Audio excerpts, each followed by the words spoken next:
Please take your seats if you will.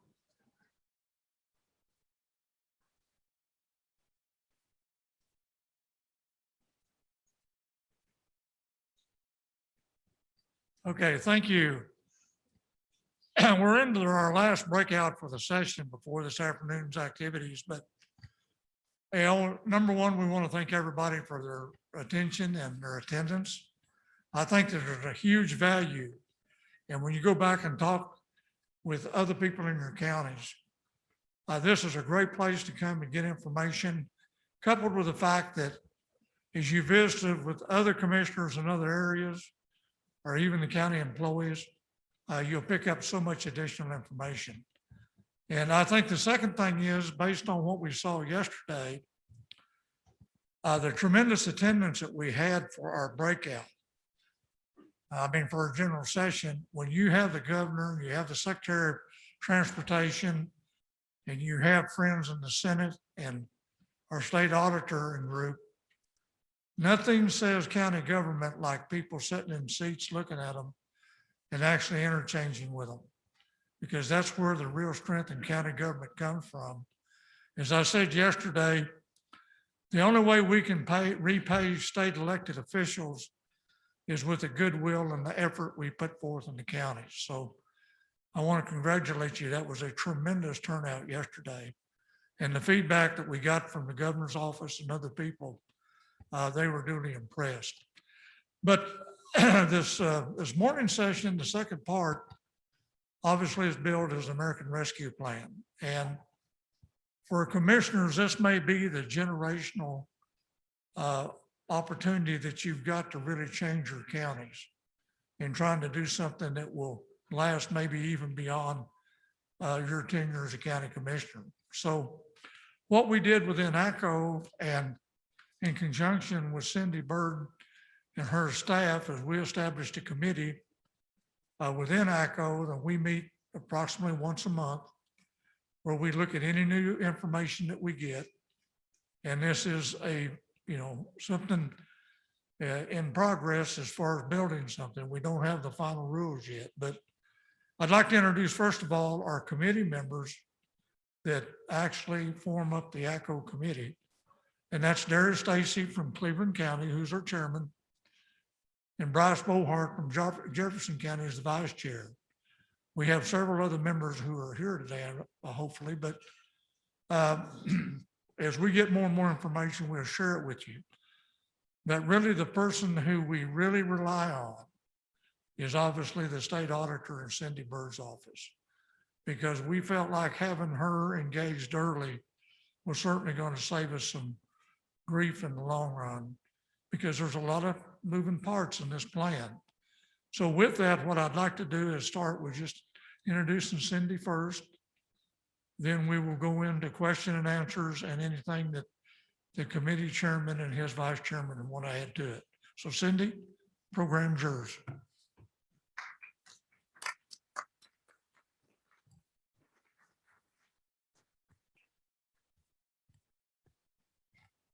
Are we ready for this? Everybody have their coffee, wide awake. This is a lot of information. At any time on the back row, if you can't hear me, because the microphone is, sometimes if you step away from it, you can't hear. Somebody just wave their hand and I'll make sure I get back on the microphone, because it's important that you hear everything. So since the beginning of COVID and everything we've experienced, we've got a lot of things from the federal government. And we went through the CARES funds that came out last year.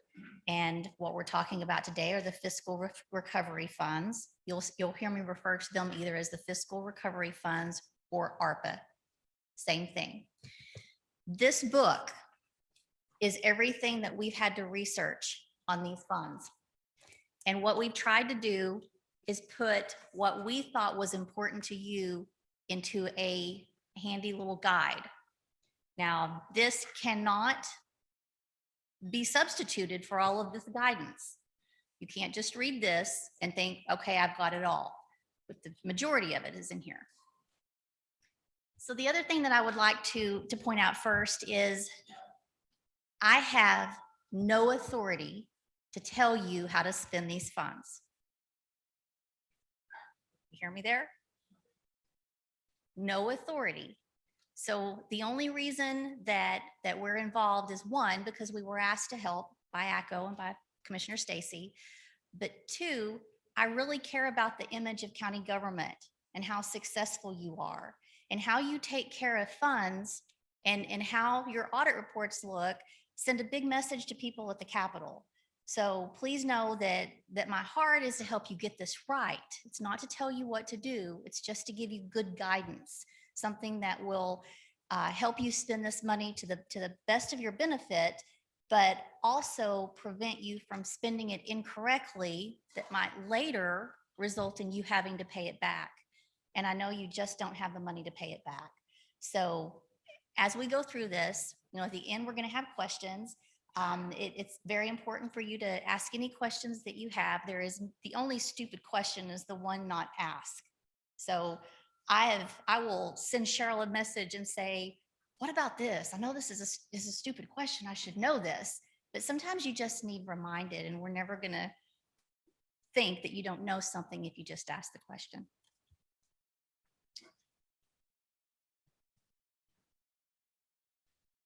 So the American Rescue Act, or Plan Act of 2021, also known as ARPA, $767 million is available to Oklahoma counties. Now, $1.3 billion was sent to counties and municipalities combined. The ARPA funding to counties is referred to as the fiscal recovery funds. That's the official name for it. So the money comes with a lot of do's and a lot more of don'ts, and where you can spend those funds. And that's what we're going to talk about today. We provided booklets with information to help you spend the money correctly, and to document those expenditures. So the U.S. Treasury is the one who's giving out the guidance. And this book I just showed you, it contains the interim final rule. It's a lot of legalese. I mean, you can read it, but it's very thick. It's very long. Then we have a quick fact sheet. You all have probably seen that. Then we have what's called frequently asked questions, and that is frequently updated. Now, let me talk just a little bit about those frequently asked questions, also referred to as the FAQs, okay? So the first set of FAQs came out in May, and since then we've had 5 updates. I feel like every time I turn around, I'm printing off the new FAQ worksheets or a document and re-highlighting all of the parts that I think is important. But here's what you need to know about FAQs. While the federal government gave out this interim final rule, and we all felt it was vague and broad, right? As these FAQs come out, it is making things stricter. People are asking questions and they're giving specific guidance. So these FAQs hold the same weight as the interim final rule. So please just know that you are responsible as these additional documents come out to be reading that. Now, what we're going to do is, if we see something alarming that as we're hearing that things are, you're doing different projects, if we see an FAQ come out, we're going to immediately send out a bulletin. We're going to try to keep you as informed as we possibly can on these things. I don't really like the way the federal government does this, but they don't ask me what I like. So we just have to work with them if we still want to get their money and spend it in our communities. So the 4th item on that list is the compliance and reporting guidance. And then the last one, reporting users guide, and it's not yet available. So the interim final rule, I went over that. That's the primary guidance. So everything that you have in your hand, the majority of that came from that interim final rule. There are 7 broad categories of expenditures. We have the number 1, public health, negative economic impacts. I'm not going to read these to you. There they are on the screen. But there is something I want you to do. I want you to pick up your booklet, and I want you to turn to the second page that looks like this. Can you see that?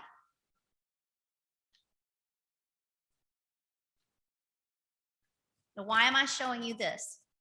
If you look on this page and it has a backside to it, there are 66 expenditure categories, which means, and this is from Treasury, the US Treasury, on how you're having to report. So as you look at this list, if you can't find a category to report what you're wanting to do, chances are you can't do it. So you've got to be prepared to look ahead, not just spending it. How are you going to report it? So here are your categories. There are 66 of them. You can't classify it here. It's just not allowed.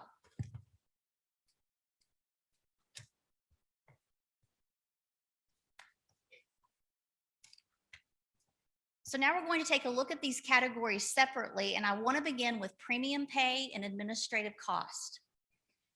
Premium pay may be provided to eligible workers. It's intended to compensate for a heightened risk due to COVID-19. And premium pay is in addition to a worker's regular compensation. So what the premium pay is, the federal government said, we appreciate those essential workers who worked through COVID and put themselves out here on the front line. And we're going to allow you to go back if you choose to spend your funds in this manner, and you can determine how many hours of premium pay you're going to give your employees. And you can give them up to an additional $13 per hour for whatever you deem, however many hours you deem appropriate.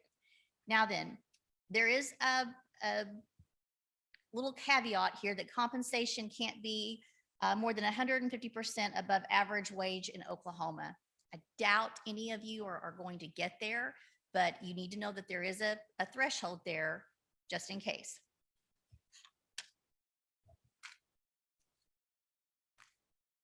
Now, in addition to the idea of being able to give premium pay, again, with these FAQs that have come out, they've started listing which categories of employees can be allowed to have premium pay.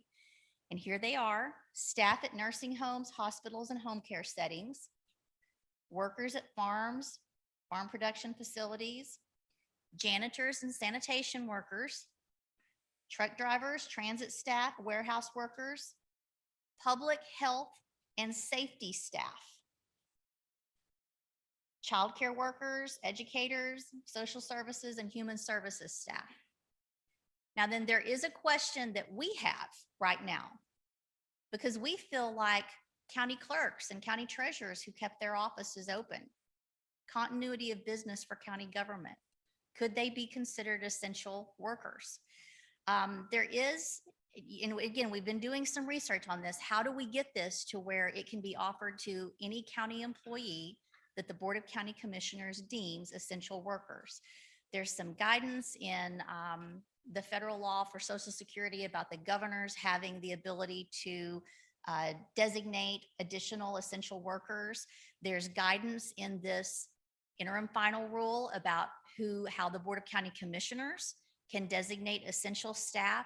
So we're going to be giving out some additional separate guidance on that in the next couple of weeks as we get some more answers to our questions. Again, we feel like that those people who stayed at the county and kept the doors open, kept serving their constituents, we feel like they should be essential workers, but we need to get there in the guidance before you decide to just give a blanket check to everyone in the county, if any of you are considering that.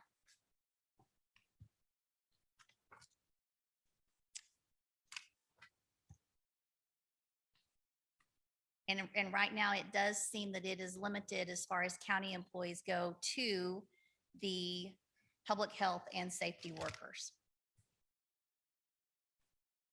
So one of the things that you can do, if you're going to consider creating another sector, the Board of County Commissioners is going to sit down and brainstorm, are we going to do this for our county employees? You must be able to make the argument how and why it's deemed critical to, quote, protect the health and well-being of residents. So we're going to, again, try to get some more information out here on that. You must document how employees not specifically listed still qualify under the Treasury's definition of an essential worker. Premium pay applies to the full period of the pandemic. So from January 27th of 2020 to the end of the ARPA eligibility on December 31st, 2024 is the time frame that you can pay this premium pay. Now, again, if it's obligated, it could possibly extend beyond 2024. So we can talk about that. So let's talk about interest-bearing accounts and the ARPA funds. We were contacted early on whenever the money started coming in. Treasurers were worried about, do I put this in an interest-bearing account? How do we do this? Should we ask the bank to not put it in an interest-bearing account? So fiscal recovery funds must be deposited to an interest-bearing account, and technically the U.S. Treasury is silent on how funds are to be deposited and simply says the cash management compliance requirements are not applicable. So that means if you've ever had us audit a federal grant and we come out and we say, well, you earned interest on this and you didn't keep track of it and you're going to have to pay that back, that rule does not apply to these funds. You do not have to keep track of that.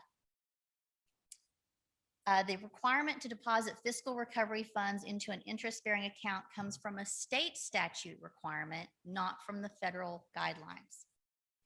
Now, interest earnings are not going to be required to be returned to the Treasury. Unlike most federal funds, interest does not have to be tracked and returned. Now, I know that some of you have been very concerned that these funds are just sitting there. On the upside, you are drawing some interest and you can use that interest for whatever expenditure you want. There is no restriction on how the interest should be spent. So if a county treasurer is looking at that interest each month, that could be put into your general fund. I mean, there's just no requirement on how that's to be spent. We will not be tracking that or auditing that. And it, you know, as long as it's spent for any lawful purpose, I should put that caveat in there. Whenever I say for any purpose, just know I mean for a county government purpose. Now, this is very important. The fiscal recovery funds or the ARPA funds have to be separate from any other funds. You have to keep those separate on your treasurer's general ledger and on the county clerk's appropriation ledger. We have to be able to track where you put the money and exactly how you spent it. So it can't be commingled with any of the other funds. It cannot be commingled with the CARES funds that you may have received whenever you turned in for reimbursement. Now, I know Oklahoma and Tulsa counties were different, but the other 75 counties that submitted reimbursement requests to the governor's office, all of that's separate from this. Don't commingle that. Cleveland County didn't. You, okay, that's what I thought.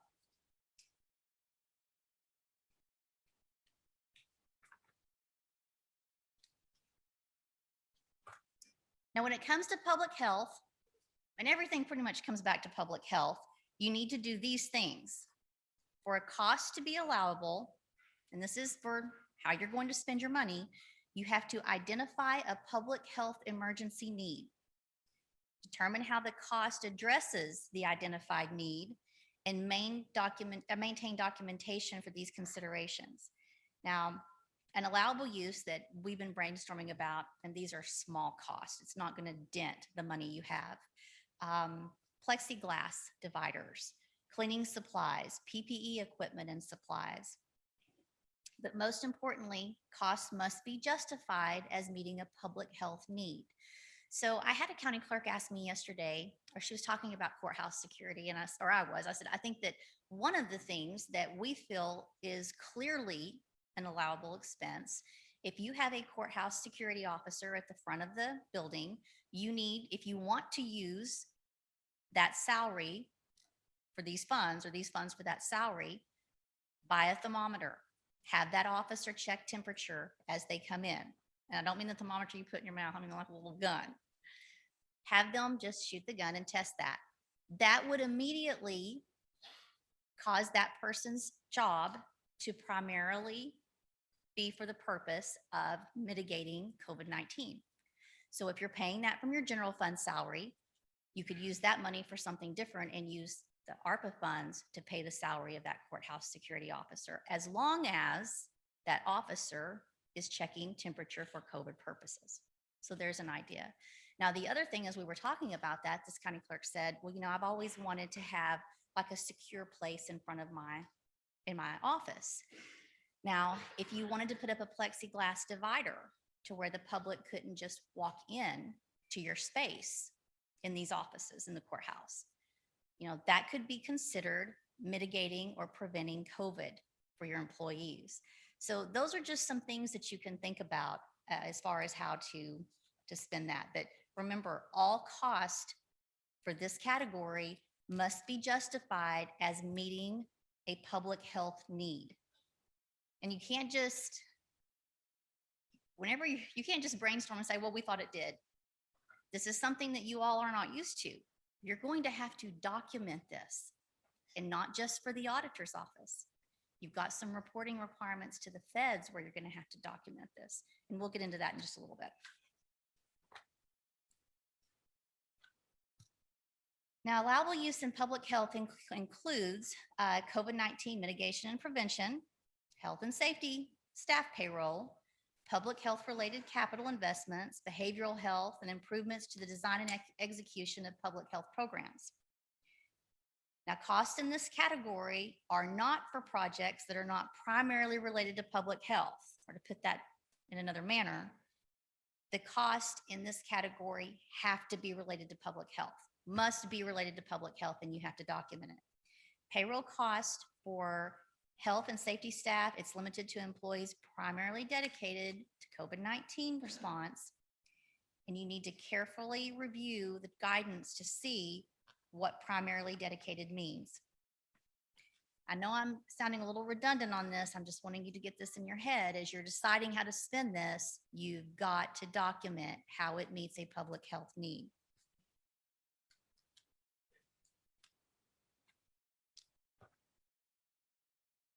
Then our next category is addressing negative economic impact.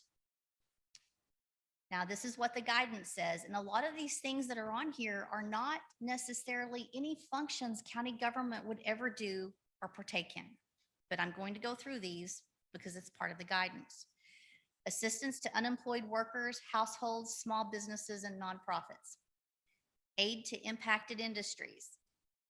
You could rehire county staff if you had to lay off any staff due to COVID. Investments in housing and neighborhoods, addressing educational disparities, promoting healthy childhood environments. Now, again, for a cost to be allowable under this category, a county has to assess the extent of the economic harm. I'm not sure how anybody's going to put a dollar amount to this, but that's what the feds are requiring. Determine how the cost responds to economic harm, and maintain documentation for how you considered it. So some costs in this category have special consideration. Counties need to carefully review that interim final rule on cost and document how you're determining this is allowable. So costs for rehiring staff are limited to pre-pandemic staffing levels. Just a show of hands, did anybody have to let go county officials or county employees due to COVID? So there are a couple. Okay, so for the cost for rehiring that staff, you're allowed to charge that to this. So, wow, that's my county. I didn't realize that. Okay, so that is something that is an allowable charge to these funds. Cash transfers to individuals must meet eligibility requirements. So if any of you are planning to get involved in community action and give any of this money out, that is allowed, but you got to document your thinking behind doing this.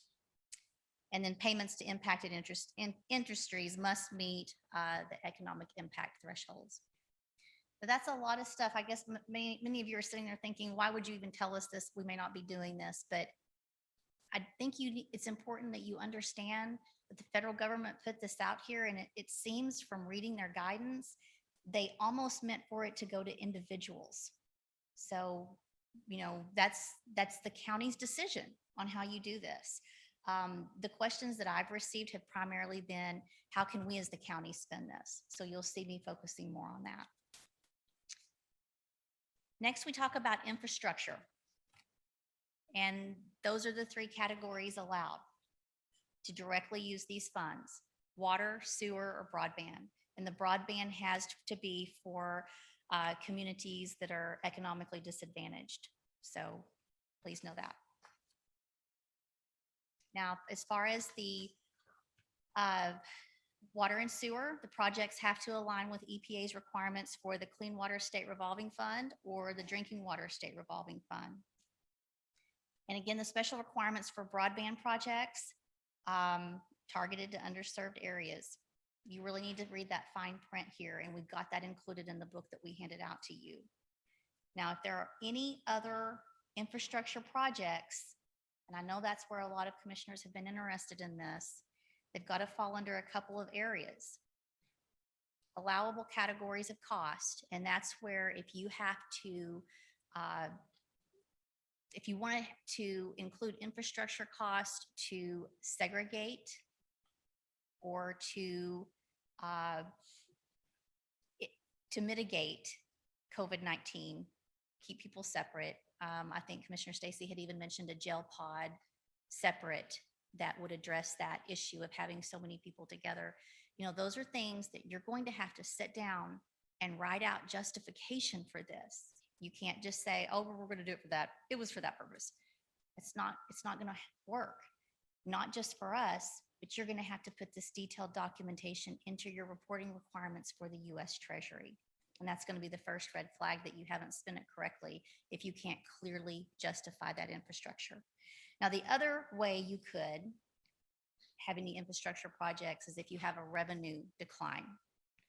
I know that whenever the legislators put some of the revenue from the SERB fund directly back to counties last year, that pretty much took care of any revenue decline. And our state's been doing pretty good. Even at the state level, we have like a 10% increase in revenue. So I don't think there's going to be any revenue decline.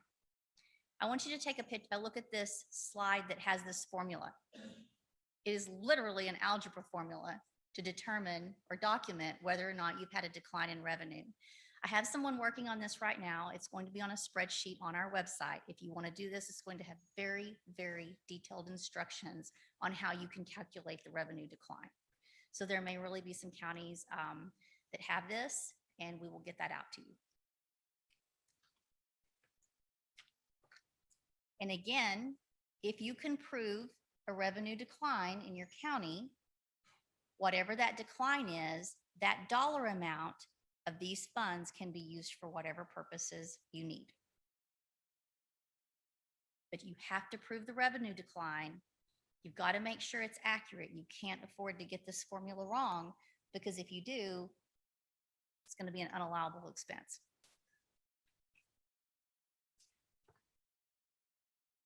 The lost revenue is calculated at 4 different points in time: December 31st of 2020, 2021, 2022, and 2023. So what this tells us is that we're going to have to actively continue to monitor this, right? Because there may be a decline in one of these years that you might could use some of those funds for. And again, whenever I say the funds can be used for anything, any lawful purpose of the county.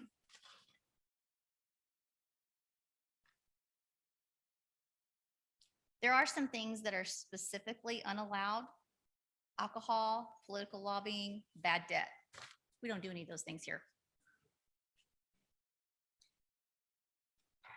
Revenues collected by a recipient and generated from its underlying economy, including tax revenues, as well as other types of revenues that are available to support government services. So that's what we're going to be including here.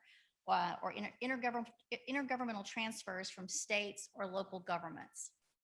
So as you're looking at treasures, I know I see a few of you in the room, as you're looking at your financial statement that you're probably preparing and getting ready to send to the state auditor's office right now, you know, you have your one from last year.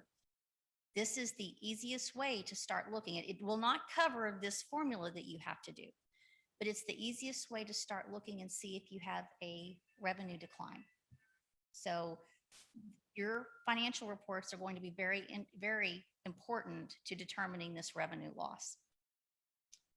Now, not to include in revenue are refunds and other correcting transactions. We can help you work through some of that. Proceeds from issuance of debt. So if there were any bond issues at the county level that came through, you would make sure to exclude that revenue in this calculation.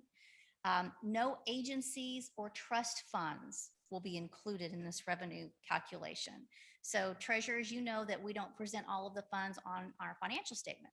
We don't put trust and agency funds. So the best way to go back and look is to look at our financial report, the funds we have listed in your last audit, and that's a good starting place. Now you're going to have to make sure it's current, but that's a good starting place to know which funds you're going to have to look at for declines.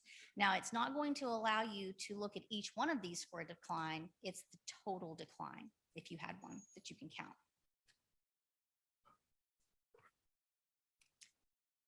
You're also allowed to charge administrative cost for these three purposes. Processing expenditures. So we're talking about our purchasing agent. Guess what else the purchasing agent's going to have to know? I mean, technically, the purchasing agent should know everything we know in this book about how to use these funds. So depending on how much time you think your purchasing agent is spending on the ARPA funds, you can allocate a portion of that salary and total benefits to these costs. That's another salary expense that you can charge off to that. There are also reporting costs. Depending on which employee of the county is going to be sitting down and filing these reports, a portion of their salary can be charged because this is a requirement. And then also there are consultant fees. If some of the larger counties intend to hire a consultant, those consultant fees can be charged against this as an allowable expense. Now we're going to be working separately with clerks and treasurers on reporting requirements, on allocated cost, and on the documentation required, because that's something that we need to start doing now, and your first report is going to be due very soon. We're fixing to talk about.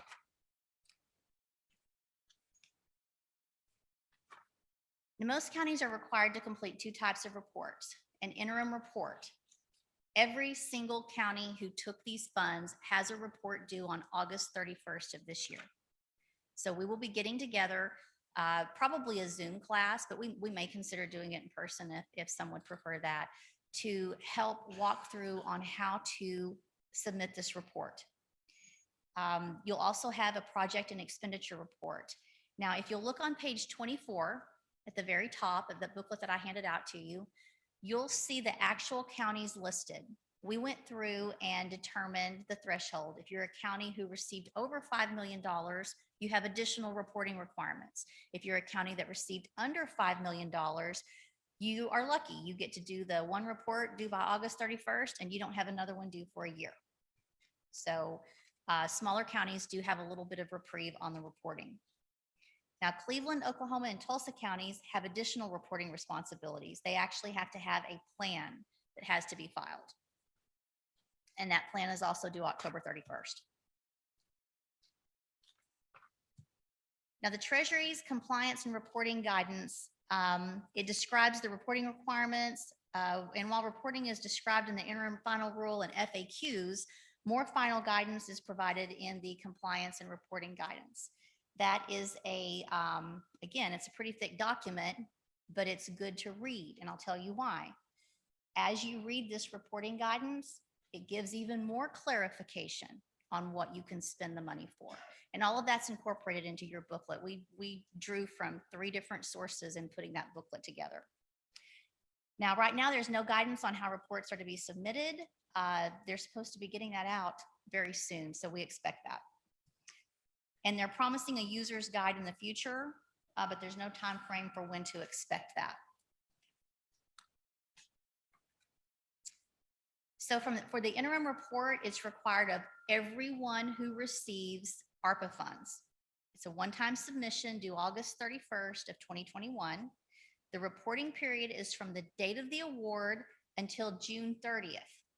So that's convenient because it's the end of our fiscal year, right? I'm not sure if anybody even spent any of these funds through June 30th, so it might be easy. We'll have a lot of zero reports, and it's a good way to just kind of get your feet wet and figure out the reporting requirement before you really have to dive in. You have to identify all expenditures by expenditure category. Now, what is that? It's that first page of that book, the 66 categories. So if it's not on the list, you can't do it. But if it is on the list, you still need to take a look at the additional guidance. And again, counties receiving more than 5 million quarterly, less than 5 million annually. First submission due August or October 31st.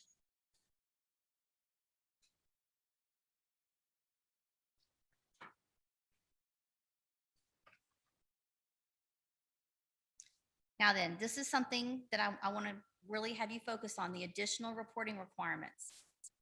We just talked about lost revenue or decline in revenue. Treasury is making you give additional documentation if you're going to charge that. If you're going to say, I had a decline in revenue, I'm going to use these funds for any lawful purpose of the county. They also require a lot of documentation if you have any infrastructure projects. So make sure you're looking ahead of the game at how you're going to have to report something before you go out here and start spending funds. And then again, all of this is a federal fund. It's a federal grant, just like any other federal grant you get.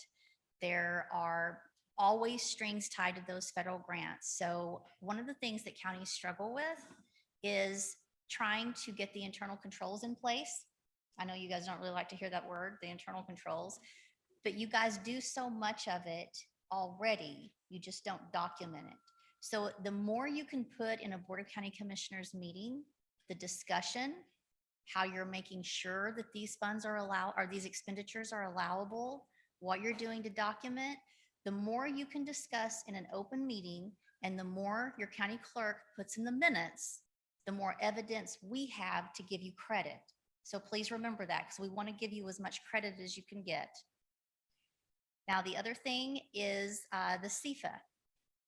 We've been through the CFA before in past classes. This is the schedule of expenditures of federal awards for everything you've received. So this is going to be on there. And here's the CFDA number that you're going to use, 21.027. Now, at any time, you can type in your search bar, CFDA 21.027, and you're going to get a lot of guidance. As long as it's from US Treasury, you can trust it to be accurate. So if you're ever in need of additional information or just want to read some of this for yourself, that's a good way to go out here. Now, as another option, what we're going to do is, before, whenever we tried to get everybody on the same page with FEMA projects, we had a certain place on our website where you could go for all of this information. We're going to put all of this on our website where you can easily link to it. And every time it gets updated from the US Treasury, we will update it on our website immediately as soon as we know about it. So we want to make this as convenient as possible for you to get the resources that you need to spend these funds.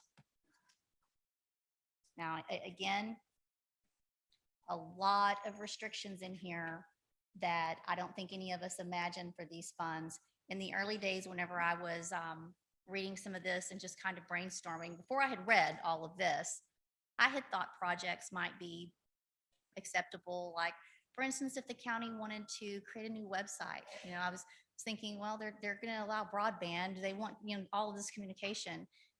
You really got to look at this. There really isn't just a lot allowed here. You've got to be very creative. The broadest guidance there is for water and sewer. And that's not really county government purposes. So that brings us to the next issue. If you decide to give this money away, let's just say a county wanted to partner with a city and give them $50,000 to help with a water line or something that they need. Your responsibility doesn't stop whenever you give it away. You still have federal requirements. It's one of those requirements called subrecipient monitoring. And it means that the county is the recipient.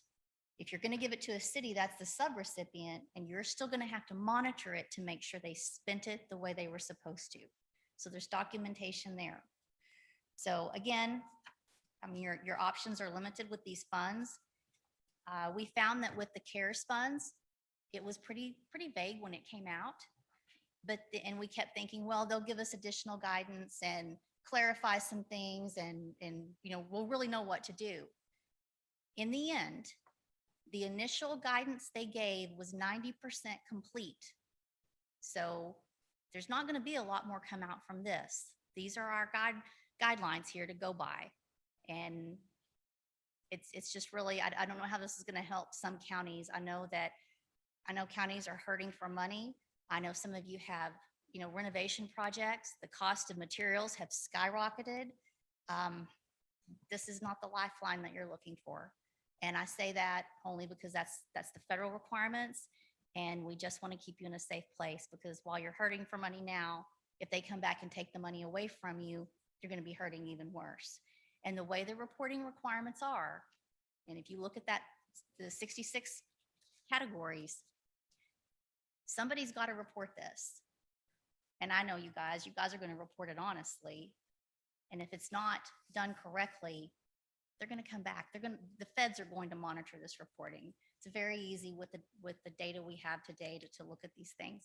So now, just as a last thought before we open it up for questions, I want to go through this booklet. So we've already talked about the 66 categories. Now let's talk about this next section. I told you yesterday that we had the green, yellow, and red. Green in the following pages mean it's absolutely acceptable. It also has a column for the requirements, special considerations. This is where we've led you here. If it's in the yellow category, you can consider it, but proceed with caution. And I want you to stop right now, right here, and hear this part. If it is in the yellow part, this book is a good place to start. But if it's one of the categories in the yellow, more than likely, you're going to have to look at this guidance to get it right, okay? Because it's some very broad, vague areas. And then if it's in red, it's absolutely, you cannot spend these funds on that. So that's going to take you, and a lot of these things I've covered up here, that's going to take you through page 21. Now, if you look at page 23, these are the reporting requirements. The top of page 24 lists out which counties fall in what category. So please know your reporting requirements. But when you leave here today, absolutely know that you have a report due on August 31st. Now on page 27, we've given some ideas for internal controls, because at the end of all of this, we still have to have an audit, and we want you to have the best cheat sheet to have a good audit that we could possibly provide to you.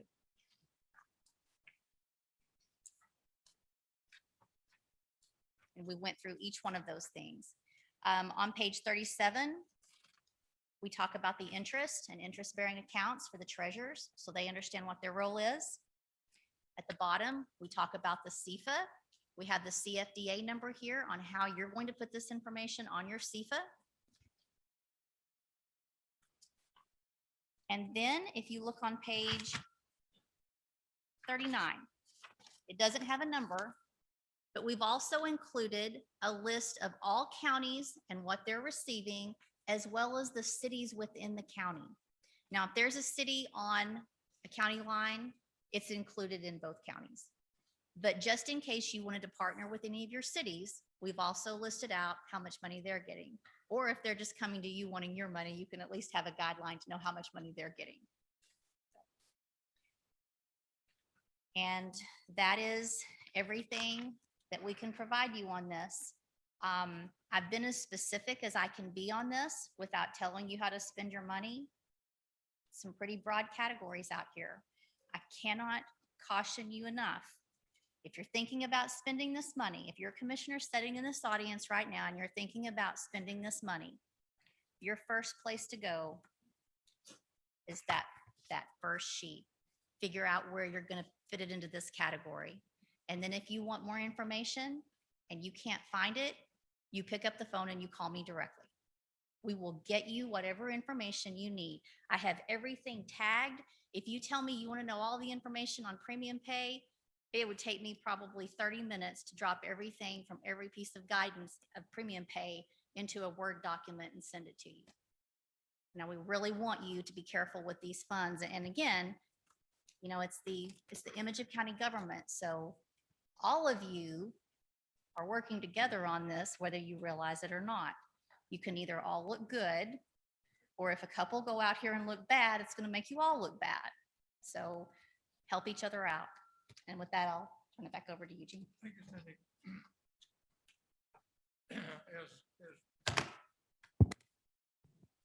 As we indicated before, we have an internal committee set in with ACCO and commissioners from different parts of the state. I think we'll turn it to Stacy and Bryce, because I know Derry has spent some, their county has been very aggressive in trying to work forth with a plan, and then we'll open it up for questions. And Russell, since you did such a great job yesterday, I'm gonna let you be the mic man, okay? All right, thank you. Probably should have started with this, but I have to give credit initially to the state auditor's office. So I have to tell you, I probably argue with our auditors more than anybody, and Marla on the front row can testify to that. But I will tell you, I called up Miss Byrd, and we had a conversation, and we talked about these dollars that were coming to the counties. And I said, how about this novel idea that we work together on this through the process, so that when we're finished spending these dollars, you're not finding ways that we spent it inappropriately, but rather we're doing this together. And I got to give her credit. She absolutely said 100% we're on board. I'll bring my staff in. They've been involved with us from the beginning. They've opened themselves up. They come to every one of our meetings. They've obviously put the time and work together to try and help give us guidance. So I want to say thank you to them, and for them working with us on this. I truly, yes, please.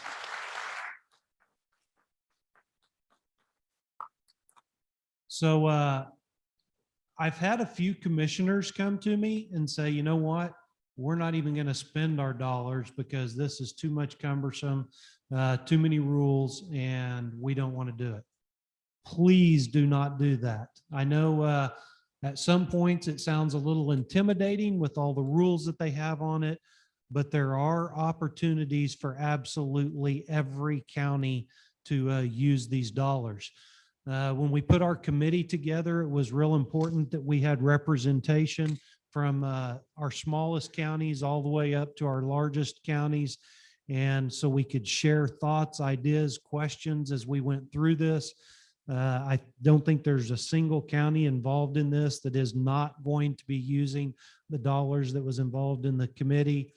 So if you have questions, if you just need ideas on what you think you can use those dollars on, please get with us, and don't just necessarily seek out Cleveland County, because we may be looking at using these dollars in a different way than some of our smaller counties that are also on our committee. Reach out to them for ideas and thoughts as well. So we don't want you to be intimidated by it. We want it to be a clearinghouse where we can do these. After the auditor and myself spoke, I called up Gene, and he said ACCO's 100% in. We want to help you do this. We want to help put the committee together. We'll help disseminate the information to the counties, and that's where we're at right now. So I'm going to let you, if you got anything else, Bryce.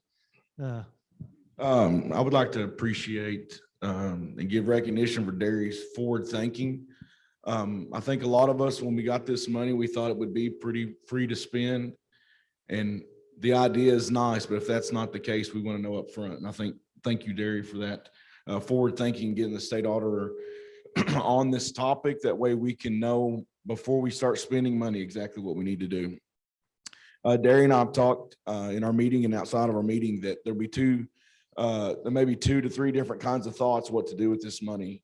For our smaller counties that didn't receive a great deal of money, it's still life-changing for us. But I don't know how much of that money we're going to be able to spend in our communities, as much as it needs to come and stay in our county to build our county infrastructure up. I think that it's going to be crucial for us to spend the rest of this time while we have this committee in meeting, informed with the state auditor's office, that we send those questions in. Instead of, if we have a specific question, send it in and let this group go to work for you. instead of trying to make your question fit one that's already been answered. I think there's times that it seems real close and we may fudge to make it work, but it may not be. So she's willing, and our committee is willing to help you in however we can. And don't think that just because that's a small amount of money. I know we're yesterday, Governor Stitt talked about being a top 10 state. Well, my county is a bottom 10 county. So if you fit in that group, don't feel that the amount of money and the opportunity you have is not as exciting or not irrelevant to what we're dealing with here. Because if your county is like mine, it would be harder for us to pay this money back in the long run than it ever will be to recover. You know what I mean? So that's all I really have. And let's open it up for questions. Is that what you're ready for? Yeah, I think you brought up. There we go. I think you brought up a really good point. In all our meetings, really the discussion has been from the auditor's office, how do we make this work? So if you have questions, if you have concerns of how you can spend these dollars, send them to us and let our committee discuss it with the state auditor's office, because they have not been quick to say no, but rather it's how do we make this fit? How do we document it? And how do we make it eligible? So I appreciate them doing that as well. So yeah, Chris, if you want to, and Russell. Yeah, Any actually, questions? I'd like to start off Auditor Byrd and maybe even Derry. Just like the marijuana issues yesterday, I'm always very concerned about these agencies, and I'm concerned about Auditor Byrd's office being overwhelmed. And so I noticed consulting fees are part of this. You're going to be overwhelmed, and you know that better than anybody. Can we allocate a certain amount of this money to your office to beef up your staff so that you can cover all these questions? That's a very kind offer. I really want to see counties use these funds in the county. I mean, that's so very kind of you to offer. How we look at this is we're going to have to audit these funds no matter what. And I will tell you this, with anything that we have to audit in your counties, if we can be sort of a monitoring as you go and help you get it right, it saves us time in the audit. So it would be very, we're going to spend the time no matter what. If we're doing it now or later, it's still going to add up. We'll keep track of our time. You know, we've made a commitment to never charge more than the 1/10 of 1 mil that's budgeted. And I think we can still keep this very efficient and give you the help that you need. What we plan to do very quickly is to get all of the county managers in a room and go over every bit of this. And we're going to have to be very, very close over the next few months as you all are deciding how you're going to spend this money. And as you bring questions to us, we're all going to meet, make sure that we don't see any issues. Now, again, remember, it's not our place to tell you no. I did promise Derry that if you come to me with something that you want to spend these funds on, I will research everything and try to help you get to yes. That's part of auditing. I'm either going to do it now or later. So thanks. Okay. Any questions out there? Oh, you got a couple. Doug Hubbard.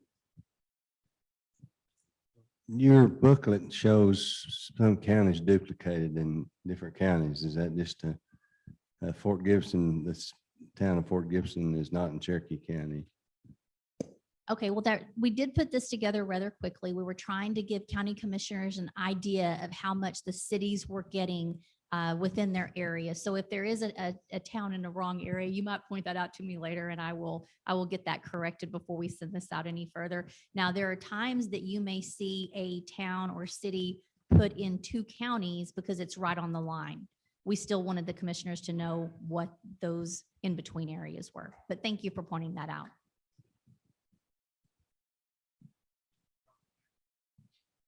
Okay, actually, I have 2 questions. The first is, has there been any thought on the premium pay? Will it be taxable?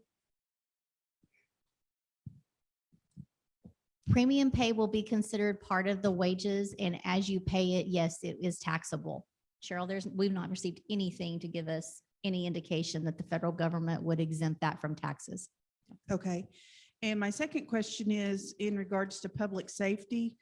Do you know if the funds could be used to upgrade emergency radio systems like through 911, rural fire departments and things like that up to digital, to bring us up to the digital era? Right now, reception is really poor with the radio systems that we have. And we were curious as to whether the funds could be used to upgrade to digital. I think that's going to be a yellow category question. I think you're going to have to really document how this is responding to the public health and safety and mitigating COVID-19. I think you might can get there. It's going to take a little bit of documentation to get you there, though. It's one of those yellow areas. I would want to copy and paste everything about this and put it in a Word document to you, let you read it and let you see those requirements. And again, I want you to think about something that seems like a lot to do for every single person with a question. We're pretty efficient. Once we do this for one person and another question comes in, we're going to send you the same document. So it would not be that difficult to do. I think I would echo, that's going to be a tough one to get there, but I think it's possible. I also have the opportunity to represent ACCO on the state 911 board. And if you don't know, we're doing a lot of grants right now through that 911 board. So some of those dollars may be available to help you there as well. Maybe not cover all of it, but if you can get there, maybe this would help supplement some of it. So if you have questions about that, let me know later.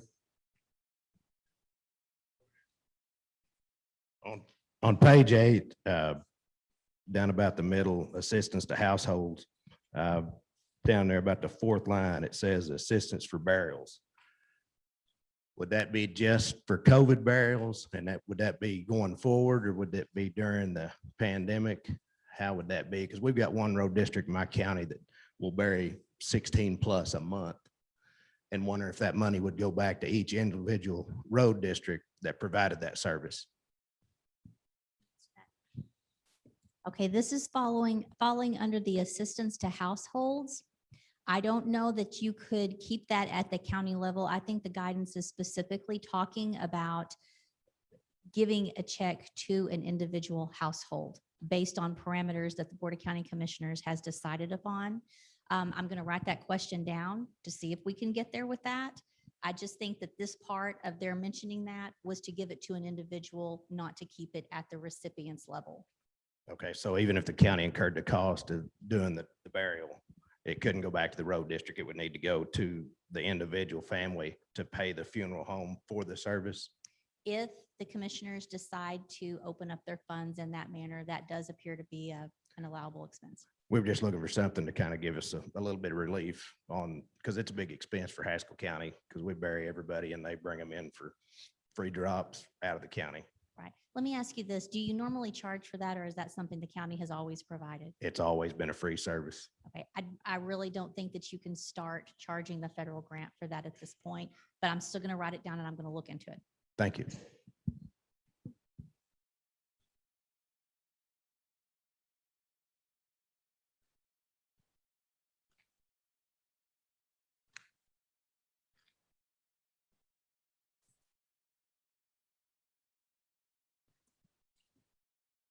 State Auditor, I appreciate letting us know what everybody is getting, our towns and cities.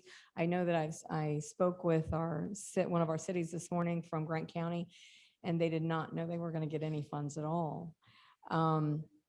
Is that the portal for them to get funds going to come through the Oklahoma Tax Commission, or do we know that?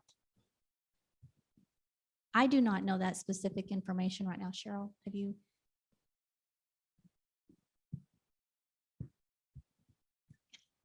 Thank you. From what I read so far, I get the impression that they will apply through the state. I can't say that with 100% confidence. I need to do some more research, but that was the impression that I initially got, that the bigger counties would, or the bigger cities would be entitlement units, that they would go ahead and get it. But the other incorporated cities and towns and smaller towns are non-entitlement units as defined in the act.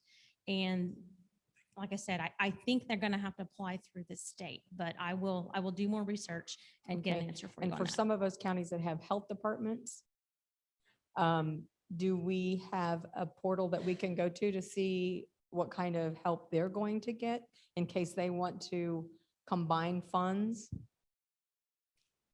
I don't know about that. Are the health departments getting the money directly? So the state health department, as I understand, is getting money, but I don't know that they're specifically allocating it to the direct county health departments in that Okay. county. So Okay, that would be a discussion with the state health department, and can we use funds in order to address issues locally that we can combine those funds? okay. Thank you very much. Okay, I've got a question. Sooner or later, somebody's gonna have to make the decision if we're allowed to spend it or not. Is it gonna be the Board of County Commissioners? Or do you have to put together a group to make that decision? Your question is who makes the decision to spend the dollars? Correct. Yeah, that'll be your Board of County Commissioners. Now, obviously, depending on the size, whether you'll have to have a plan that you'll have to submit first and make sure it fits the guidelines, your reporting, but yes, that will be your Board of County Commissioners will make that decision. Okay, thanks. Can I add something to that question too? I don't think there would be anything to prohibit a Board of County Commissioners from putting a citizens task force together or from putting other elected officials together on a committee to come up with suggestions. Ultimately, the Board of County Commissioners has responsibility for the entire grant. I mean, at the end of the day, if something's not done correctly, it falls back on you. But I do know there's been guidance about how do you decide what's going to be appropriate to give out to individuals? And it would take a task force to study that, to determine the negative impact COVID's had on that community and so forth. I don't know if you want to get that deep into it, but there are avenues if you wanted to get others involved in that. And so our plan is to do both. It's to do a general forum to the public to get input to see how they would like to see us use these dollars. And then we will probably narrow that down specifically to groups within our community. So whether it be nonprofits in different areas, whether it be law enforcement related, but then we'll narrow that down to get input from those groups as well. And then we'll make our final decisions. I want to back up to the question about cities because I just got a text message with an answer for that. The funds for cities are coming to the state and they're dispersed after the city's plans have been submitted to the state.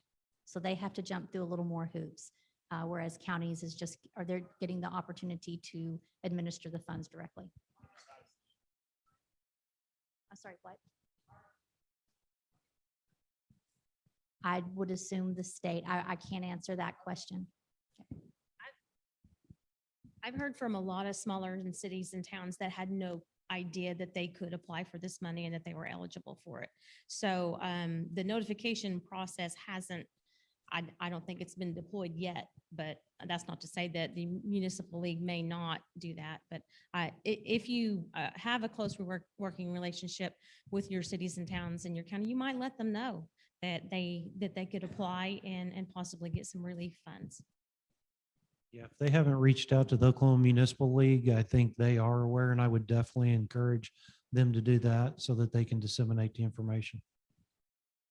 My question is about the cities and towns, because I don't think there's one out there that doesn't have a water or a sewer issue.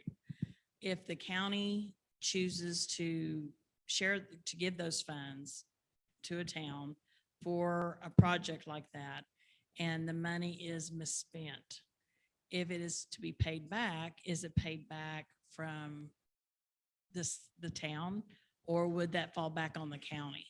I'm sure the auditor has an opinion on this, but I definitely think that the county would be responsible as well because they are the recipient and the city and town is a sub-recipient. It's the same way with the CARES funds that came through the state. The state is the recipient and we were the sub-recipients on that. Yeah, I do think the county would hold some responsibility in that. One of the things that you could do is if you do plan to give money to a city, give it to them in tranches. Have a plan in place of what you expect to see and how you can verify they're spending it correctly and then pay it to them. You've got to put those internal controls in place to protect yourself.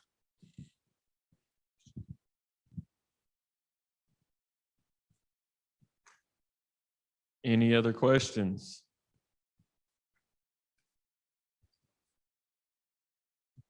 This is great. They got it all figured out. I don't know why we got this committee. I got a question for you. If we put a committee together, can we use that money to pay that committee if we use outside help, like citizens or whatever? Because, I mean, they need to be reimbursed for their effort. Are we talking about county employees? No, we're talking about individuals. If we put a task force together, like say, good citizens of our town to help just figure out where we need to can spend this money and help different individuals. If we use somebody outside the county, can we use that money to reimburse them for their time? I'm going to put that as a yellow category. Right now, the guidance talks about giving funds to nonprofits who Right. specialize in behavioral healthcare or, things that the community needs. I tend to want to give you the answer no on that. I'm not Okay. sure how that could be done. So what we need to do is keep that within the county. Use county employees to build our staff to decide where we want to put this money in good places, right? Well, that's an option. If that's what your Board of County Commissioners want to do, that could be an option. I Okay. do know that there are volunteers and committees who will help for free. But again, that's whatever the Board of County Commissioners wants to do in their decisions. Okay.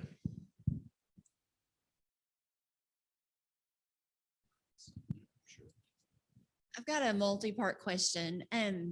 First of all, like on the premium pay, would the elected officials qualify for the premium pay or would they be exempt due to the statutory allowance for their pay?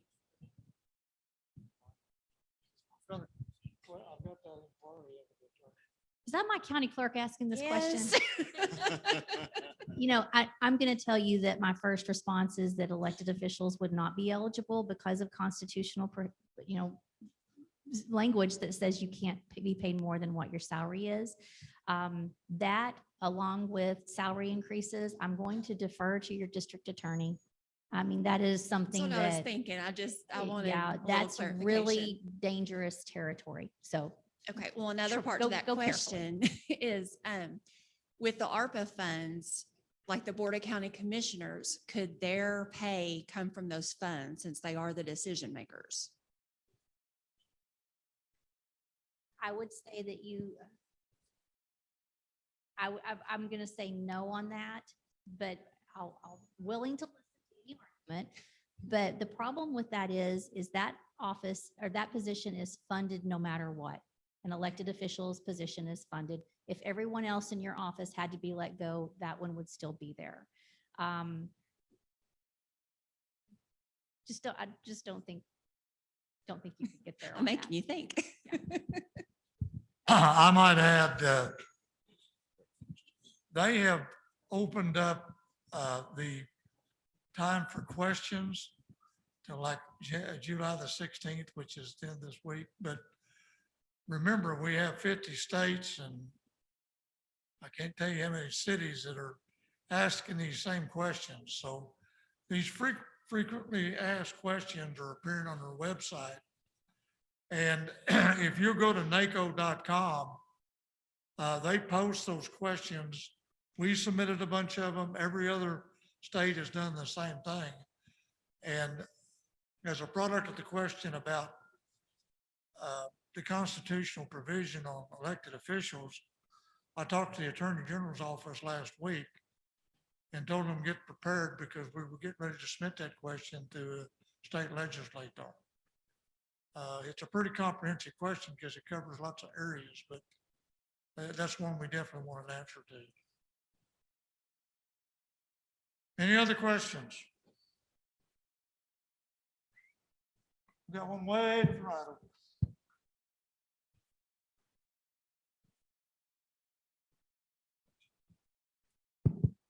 us. Just one thing that a couple of other commissioners and I had been talking about, we really don't have, I feel like, anybody in our county that really feels comfortable putting in their personal information to be the recipient or the administrator. It's my understanding that they have to use their personal driver's license and social security number.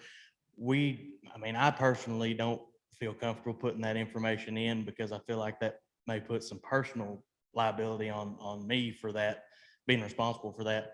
Do you have any, advice or a way that you're kind of leaning to, or is that something, would that be a good reason maybe to hire an outside consultant to take that responsibility? No, I think I'd jump in there too and tell you, it's the government. They already got that information. That's not your driver's license number or your social security number. It's been issued to you. They're just verifying it. So. We dealt with that very early in the fact that there was a lot of concern about it, but as Darius said, they give it to you as far as your social security number and other information. But where we really kind of run into one of the major issues is some of the phone carriers, they were asking for a phone number that would match up individually with that individual. And they want someone of responsibility within the county. And as I understand, they've got also a provision that you just hold the phone up where they can take your image so they know that someone is actually from the county. That whole system was not set up to do anything other than to defray the fraud that occurred in some of the issues like unemployment and that sort of thing. So there really isn't any risk or extended liability as a product of just following the reporting requirements. So, most of the counties that we've worked through that have understood that it's not an individual responsibility. It's just a product of being able to identify that is someone actually speaking for the county.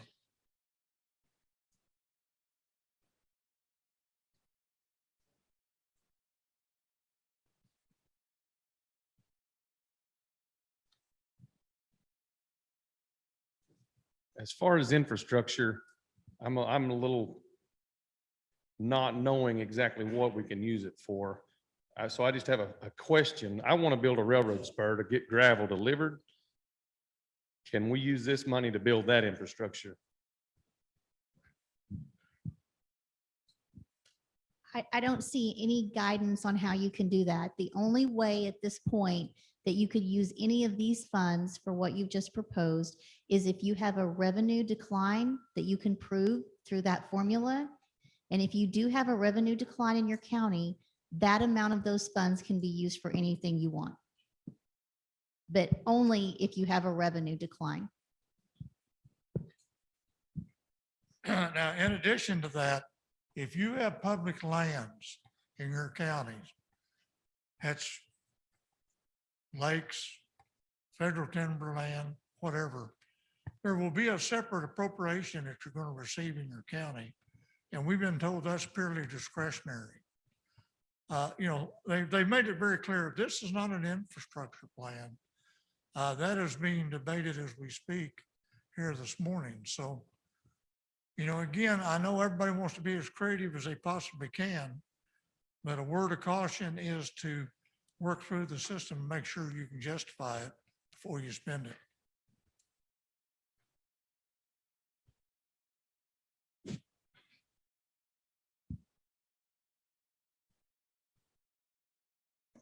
I apparently have more questions than answers too. But State Auditor, you were saying that it has to be total revenue loss, correct? That's correct. Your financial statement needs to be significantly different this year than it was the year before and the year before, correct? That is correct. Now, if you look at the guidance that we gave you, it does allow different points for that revenue to be measured. Right now, we can only measure it for 2 years. But Okay. if you can look at your financial statement and if you prepare it the way we instructed you to do it, it's the total revenue, not just the revenue by fund, but the total revenue. Now, you still have to put that into the formula. Right. And look at that. So, I mean, if your financial statement shows a decline, you also get to consider a growth factor. And again, it's an algebra problem. It really Right. is. We're going to get that on a spreadsheet. I have someone working on that right now that we hope will be user friendly. And if you want help with that, I think one of the things, and I just want to throw this out there, if you think you have a revenue decline in your county and you want to calculate this, I think we might go ahead and audit it as soon as you get it done. It's going to be an interim audit step because we want to make sure you're getting it right before you spend those funds. And again, we don't have to do that. We don't have any authority to come in and you know, watch over you. But if you want the help, we want to help you get it right. I'm going to get political for a minute because I can, they can't. But if I were writing this act, it wouldn't look anything the way that it does right now. I truly don't believe that this was written for Oklahoma communities, particularly rural Oklahoma. However, do not pass up the opportunity is what I would tell you. There's ways that we can spend this to benefit our communities. It may not be exactly how we want to, but I think we can find a way to do it. So that's my political 2 cents on this. I think we have one more question over on the far side.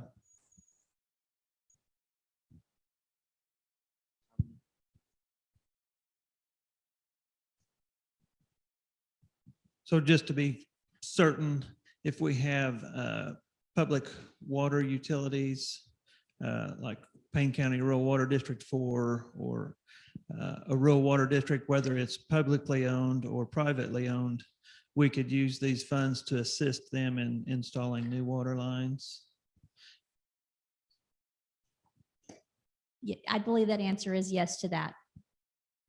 Okay, and then And the one, water lines seem to be the, or the water aspect of the infrastructure seems to be the broadest guidance out there. Yes. okay, and the city would when they want to know how they can get those funds, who do they need to contact besides the Oklahoma Municipal League? You know, I just sent that text message. I was not given an answer to that. I just know they have to submit a plan to the state. We can certainly get that information. I'm actually writing all of your questions down and we will try to respond to these and send it out so I can make sure that's included in it. Okay, thank you.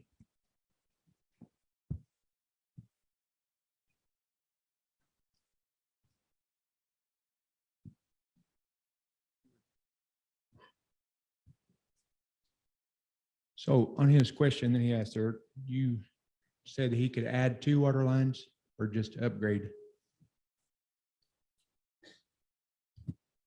Let me just read this real quick. Sometimes it's better just to look at it as it is. No.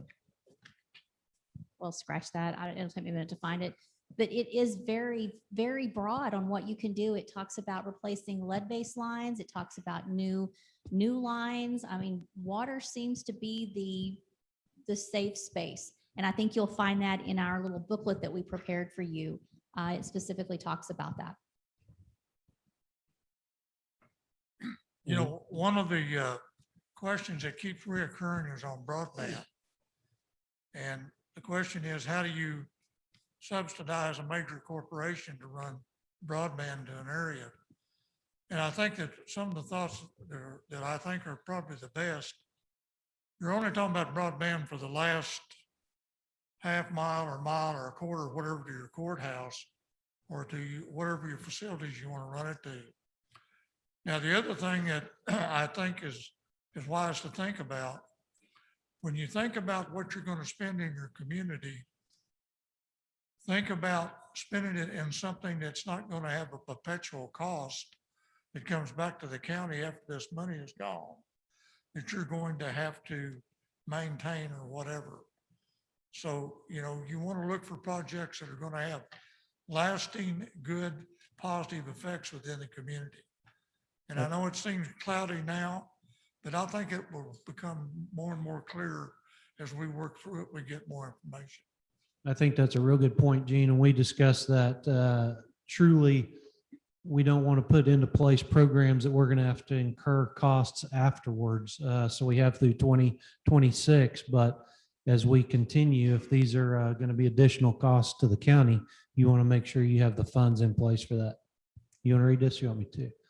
All right, the interim final rule provides these governments with wide latitude to identify investments in water and sewer infrastructure that are of the highest priority for their own communities, which may include projects on privately owned infrastructure. So I think that covers the question you asked. There's several that are very specific in here. It even talks in specifics about HVAC replacement and some other things. So I would, as you go through this and read the guidelines, I would pick out those that are very specific that you think relate to your county as well. Yeah. So it sounds like one of the broadest categories that we've talked about so far is the water category. Part of that is the stormwater. And so, you know, we've talked about infrastructure and the really inability to do roads and that kind of thing. But as it relates to stormwater specifically out in the rural areas, what constitutes stormwater? Does pulling ditches count as a stormwater project? Could we put in, you know, concrete boxes and culverts and tin horns and those kinds of things? So that's a great question, and we ask it early on as well. And so we have submitted that to see if we can get some guidance from the feds on that. We agree with you, and that is stormwater for us in the rural parts of our counties. And so absolutely, we have asked that question and are waiting to get an answer on that. So the second part of that, I guess, would be is that they seem to refer us back to the state water revolving funds. Does the state have some discretion in determining what their water objectives are? And if so, should ACCO maybe actively engage those water revolving funds to determine if maybe they should add to their objectives to include things that may be beneficial for the sake of these funds? I think that's an excellent question, and we do need to contemplate that and get them involved. Yeah. Thank you. And that's the kind of input, just so you know, that we want. And so we want to be able to discuss those things monthly at our meetings. So yeah, please feel free to submit that stuff.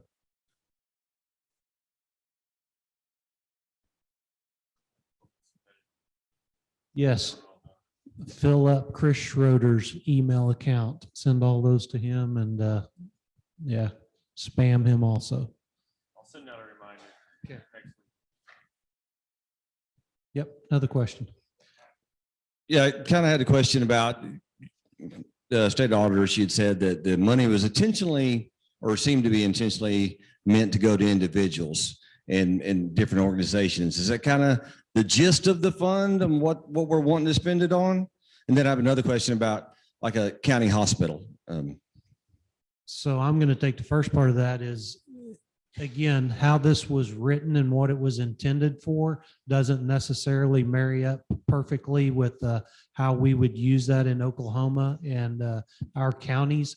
So I think the guidelines are broad enough that we can use it how we want to, if we can justify it within the guidelines, but there are allowances for it to be used individually and for these nonprofits as well. So I think that's going to be up to you as an individual county and a board of county commissioners to decide how you want those dollars expended.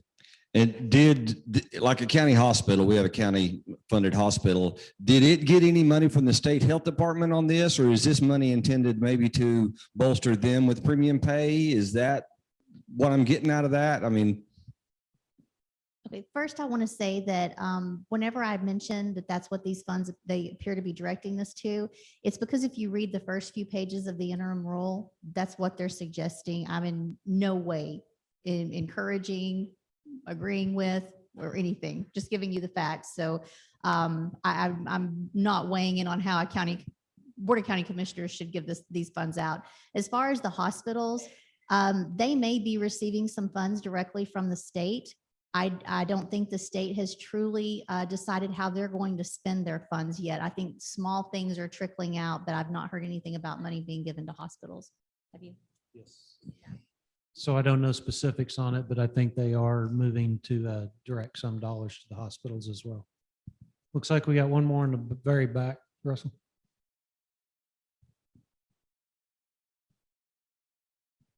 Okay, we talk about how to put things into writing and make them work. I have a city water line that runs underneath the road. The road is in desperate need of repair, but the only way to ever repair the water lines is they dig the road up.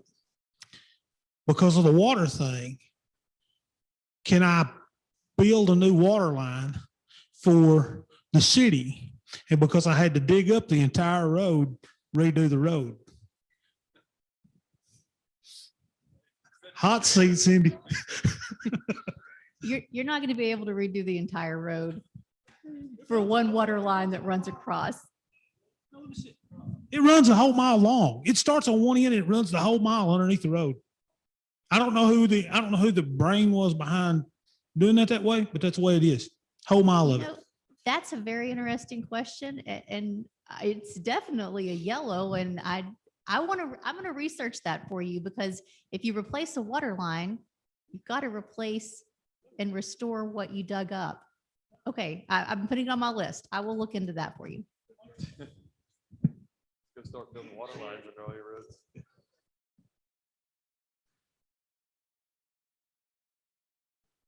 All right. Yes, very creative. I think that's all we got. Okay. Well, let me compliment you. First of all, there's a lot of creativity in this room.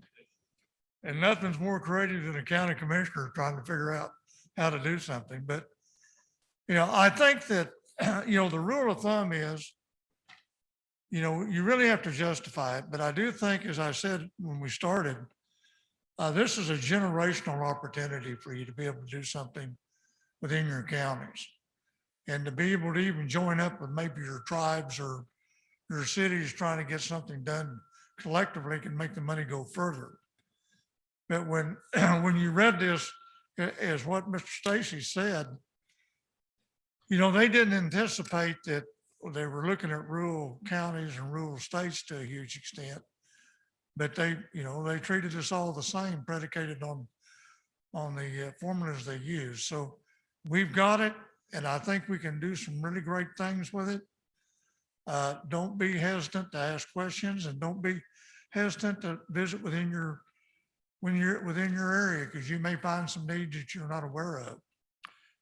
But I think this concludes this session. We're going into the picnic phase now, and the games and carnivals for the kids. Let's give the panel a round of applause for their time and effort.